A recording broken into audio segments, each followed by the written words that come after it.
సదాశివసమారంభాం శంకరాచార్యమధ్యమాం అస్మదాచార్యపర్యంతాం వందే గురు పరంపరాం. సద్య అంటే ఇక్కడ తక్షణాతు సద్య అని ఉంది. సద్య అనే పదానికి అర్థం ఏమిటి? ఇది తక్షణాతు వెంటనే, సద్య అనే వెంటనే కదా, రెండు ఒకటే కదా అంటే అయ్యా తక్షణం వెంటనే. సద్య అంటే సది హృది, ధ్యాయతీతి సద్య అంటే ఎప్పుడూ కూడా, ఎప్పుడైతే ఎవరైతే భాగవతం విందామని సంకల్పం చేస్తారో, సంకల్పం చేస్తే సద్య వృద్ధి, ఆయన హృదయంలోకి హృదయ రూపంగా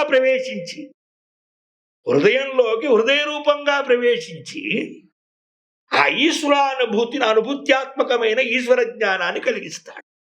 ఇతర శాస్త్రాలు నేను చెప్పాను పూర్వం, ఎప్పుడైనా సరే ఇతర శాస్త్రాలన్నీ కూడా శ్రవణం ఏమిటయ్యా అంటే మనసు నియంత్రించుకుని శ్రవణం చెయ్యాలి.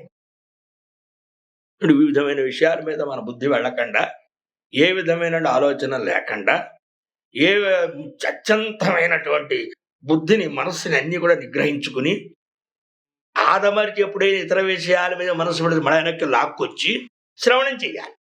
భాగవత శాస్త్ర శ్రవణం ఏమిటయ్యా అంటే, ఎప్పుడైతే మనం భాగవతం విందామని సంకల్పం చేస్తామో, సంకల్పం చేసిన వెంటనే సజ్జహావృద్ధి, వెంటనే ఆయన తన నివాసభూతమైనటువంటి, తన క్షేమంగా ఉండేటువంటి, తనకి అత్యంతమైనటువంటి హృదయంగమైన స్థానం ఏమిటయ్యా అంటే హృదయం అని తెలుసుకుని, హృది అంటే సది, సత్ సది అంటే హృదయం, ఆ హృదయమందు హృదయ ధ్యానస్థానం కాబట్టి ధ్యానస్థానమైనటువంటి హృదయంలోకి శ్రవణం చేద్దాం అనుకున్న వెంటనే ఆ హృదయంలో పరమాత్మ ప్రవేశిస్తాడు.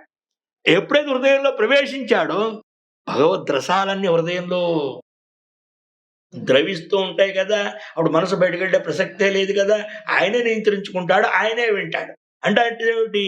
భాగవతాన్ని వింటున్న ఉపాధిగతమైన జీవుడు భాగవతాన్ని వింటానికి కూర్చున్నప్పటికీ కూడా పరమాత్మ యొక్క లక్ష్యం ఏమిటి? తక్షణాత్ సద్యహృది అవతిష్టతే అనేటువంటి ఒక మాట వల్ల శుశ్రూషుభి అనేక రకాల కృతిభి అంటే అనేక జన్మల పుణ్య విశేషం చేత, ఇదేదో ఊరికే వచ్చే మాట ఏం కాదు. కృతిభి అంటే అనేక జన్మ పుణ్య విశేషాల చేత ఏదైతే భగవంతుణ్ణి సేవనాది సేవారూపంగా కావచ్చు, నామరూపంగా కావచ్చు, దాన ధర్మాల రూపంగా కావచ్చు, అనేక విధాలుగా పరమాత్మను సేవిస్తూ ఉంటారు. ఆ సేవల చేత అత్యంతము సంతోషించిన పరమాత్మ హృదయంలోకి ప్రవేశించి ఆయనే ఈ భాగవతాన్ని శ్రవణం చేస్తాడు. అందువల్ల భాగవత శాస్త్రం వినేటప్పుడు ఉండేటువంటి జీవునికి ఒక గొప్ప ఉపకారం ఏమిటయ్యా అంటే భగవంతుడితో కలిసి భాగవతాన్ని వింటూ ఉంటాడు. అని మనసు ద్రవిస్తుంది, హృదయం ద్రవిస్తుంది, తన స్వస్వరూపం తెలుస్తుంది, అనుభూత్యాత్మక జ్ఞానం కలుగుతుంది. మిగతా శాస్త్రాల్లో అనుభూత్యాత్మక జ్ఞానం కలగదు, భాగవతాన్ని కలిగినట్టుగా. అంతటి అసాధారణమైనటువంటి ఒక ప్రయోజనాన్ని భగవంతుడు మనకి చేకూరుస్తూ ఉంటాడు.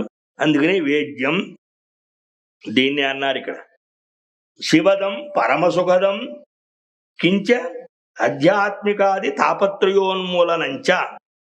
ఏం చేస్తుంది అది? శివదం అనే పదం ఆధ్యాత్మికాది తాపత్రయాల్ని మొత్తం నిర్మూలన చేస్తుంది. ఆధ్యాత్మాలు ఏమిటో చెప్పాము.